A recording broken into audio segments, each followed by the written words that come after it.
السلام عليكم ورحمة الله وبركاته.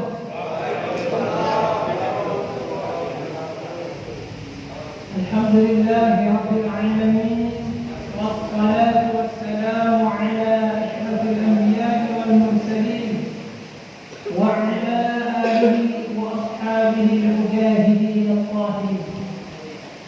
سبحانك لا علم لنا إلا ما علمتنا إنك أنت العليم الحكيم. رب اشرح لي صدري ويسر لي أمري واحلل عقدة من لساني يفقه قولي. ربي زدني علما وارزقني فهما واسعا برحمتك يا أرحم الراحمين.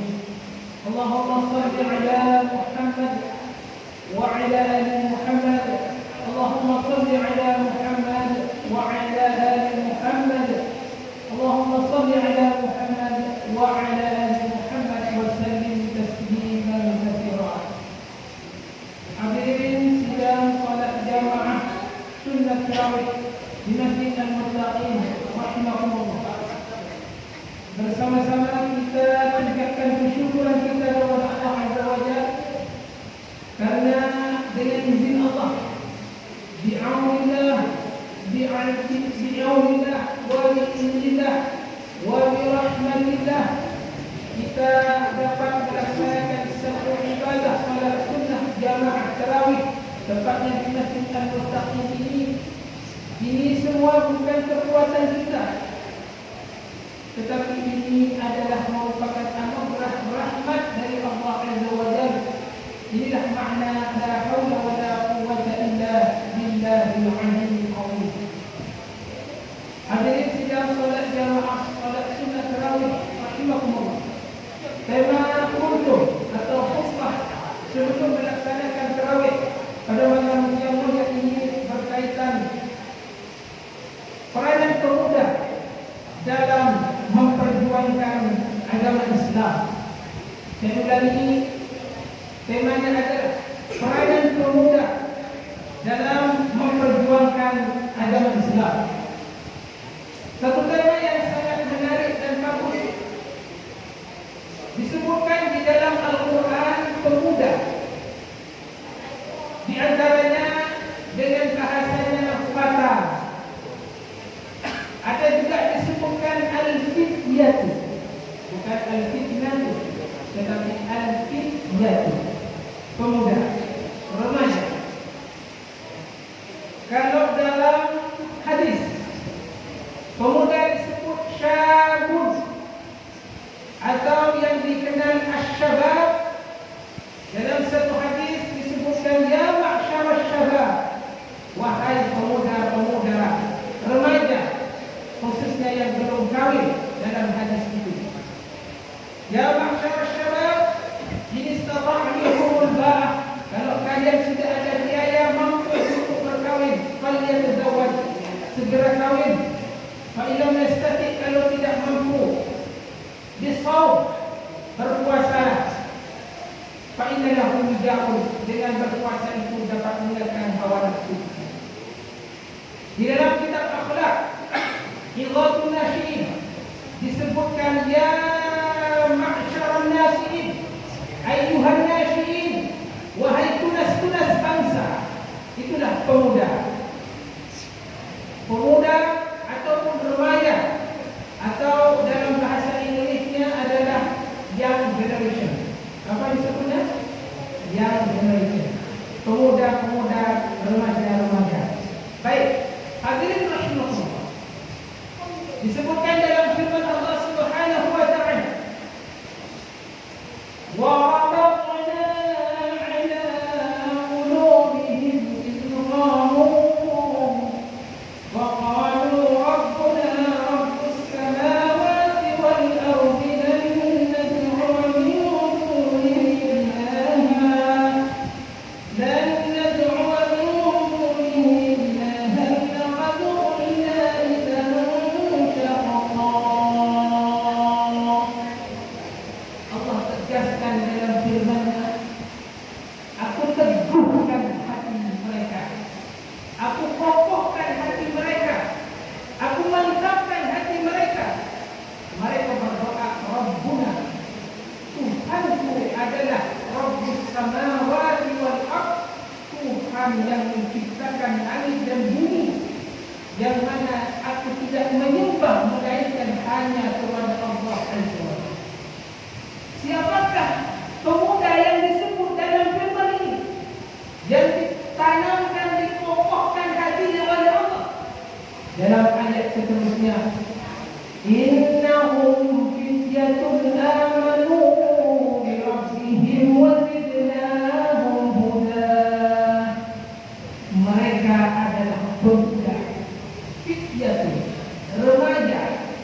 Belum lagi dijelaskan siapa pemuda yang disebutkan dalam firman Allah yang saya bacakan sebentar tadi.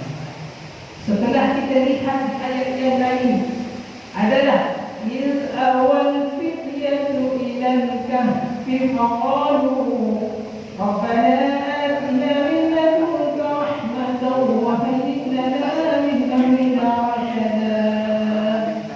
Ialah kata Allah, di saat pemuda-pemuda yang mereka berdoa, mereka mencari tempat berlindung kepada Allah, mereka mencari tempat berlindung kepada gua. Itulah yang dikenal dengan Ashabul Kahfi. Ashabul Kahfi ini hadirin, tahukah dengan ini bukan kalangan orang tua, bukan orang-orang yang sudah berumur lanjut usianya, tetapi ini al-fitnah, pemuda. Dengan tegas dia berdoa kepada Allah, Rabbana atina min ladunka rahmah, berikan ya Allah kami rahmat, berikan kami petunjuk darimu ya Allah. Barulah hikmah dari membaca sunnah surah Al-Kahfi. Baru setelah kita tadabbur 1400 tahun lamanya dahulu Rasulullah mensunnahkan kita membaca surah Al-Kahfi, terutamanya di hari Jumat. Ternyata di sini ada hikmah yang besar, ada pengajaran yang besar. Sama ada kepada yang tua, yang sudah berumur 40 ke atas, lebih-lebih al-fityah, pemuda. Apa pemuda di Ashabul Kahfi ini? Maaf ya, saya sedikit agak lama ya, karena kita ini sudah di rumah kita sendiri. Ya. Siapa pemuda ini? Ini pentingnya tadabbur, pentingnya membaca sunnah-sunnah dari surah Al-Kahfi. Setelah kita kaji, hadirin rahimahullah, pemuda ini adalah kalangan dari bangsawan, bukan kalangan pemuda, bukan pemuda seperti kita, orang biasa. Tetapi al-fityah yang disebut di dalam surah Al-Kahfi yang disunnahkan oleh Rasulullah untuk dibaca setiap hari Jumat, mengajarkan pemuda ini golongan dari bangsawan, keturunan darah biru, keturunan orang luar biasa. Tetapi dengan tegasnya pemuda ini tidak cengeng. Di saat raja-raja meminta kepada semua kaumnya, pada ketika itu bulan tahunnya raja, untuk memberi persembahan rukuk dan sujud kepada rajanya, giliran pemuda ini datang dengan tegas, lan nad'u min dunihi ilahan laqad qulna liman syatata. Aku tidak akan menyembah kamu, aku tidak akan mensujud kepada kamu, karena Tuhanku adalah Rabbus samawati wal ardh. Tahu namanya? Nyawa. Kalau mungkin pemuda sekarang sedikit kekurangan makan, sedikit ekonomi menurun tidak banyak, sedikit krisis, kita sudah goyah, akhirnya lari kepada agama yang lain. Pemuda ini dengan tegas dia mengatakan, aku tidak mau mengikuti perintahmu wahai raja. Baik aku mati, kalau bahasa kita, baik aku disiksa. Oleh sebab itu pemuda ini, karena dia berani tidak mau melaksanakan perintah raja untuk menyembah raja, sebagaimana kaum-kaum yang lain menyembahnya karena ulang tahunnya, maka dikejar, maka diancam pemuda-pemuda ini harus ditangkap, dipenjarakan, disiksa. Dengan tegas dia tidak bergeming sedikit pun.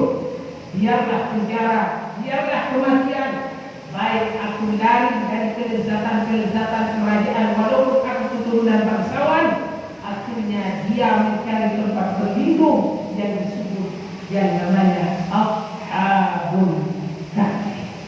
Dia berlindung kepada Allah, dia berdoa kepada Allah, Rabbana atina min ladunka rahmah wa haddi lana min amrina rasyada.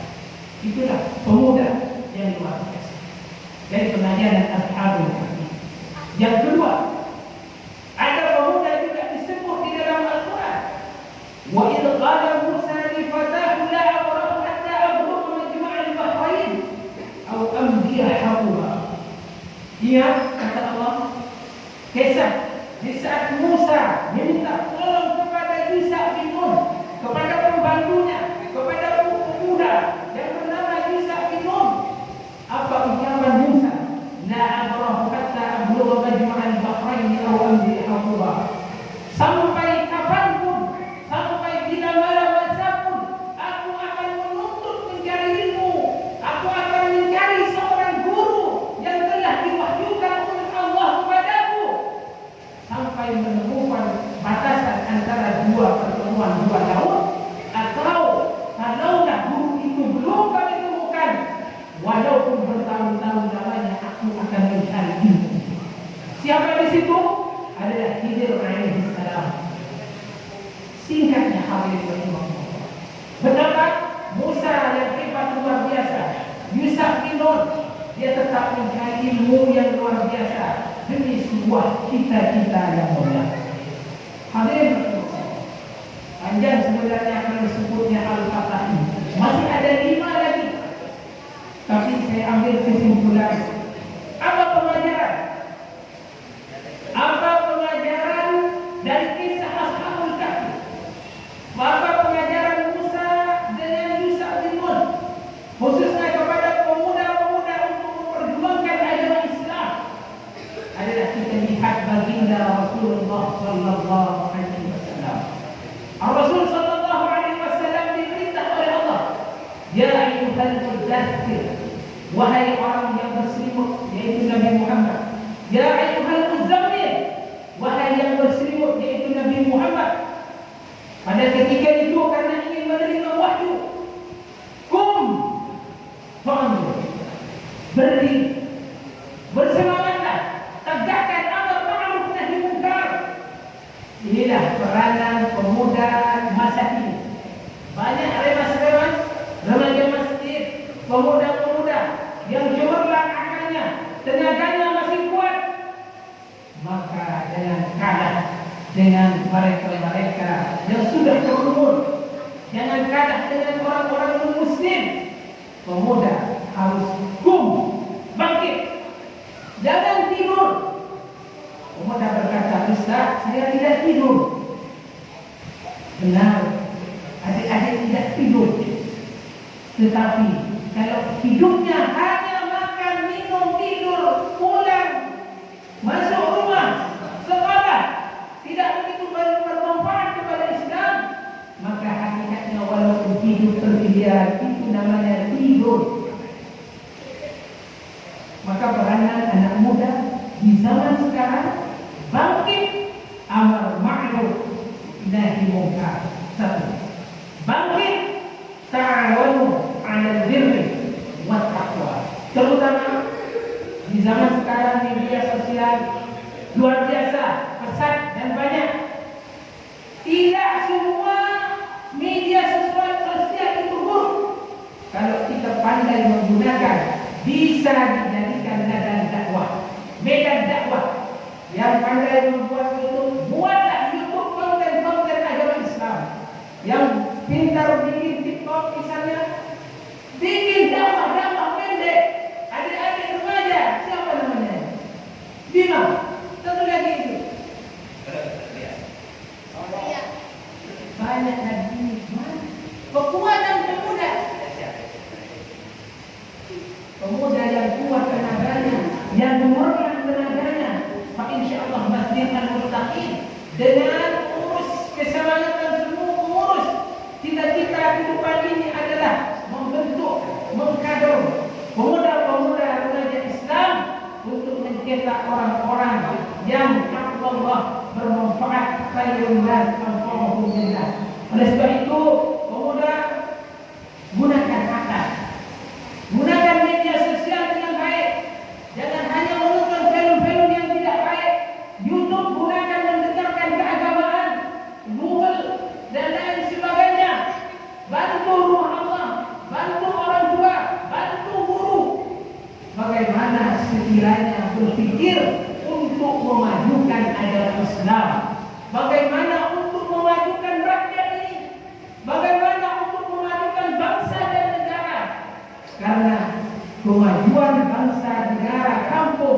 tertakluk kepada pemuda-pemudanya. Oleh sebab itu, yang tua memberi peluang kepada yang muda. Pemuda harus berani mintanya berada di skop yang paling depan supaya kualitas kepemudaan itu lebih bermanfaat kepada agama Islam, bangsa dan negara.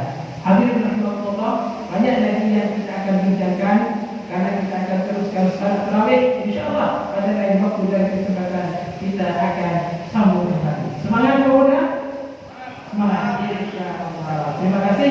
Subhanakallahumma wa bihamdika asyhadu an la ilaha illa anta astaghfiruka wa atubu ilaik. Assalamualaikum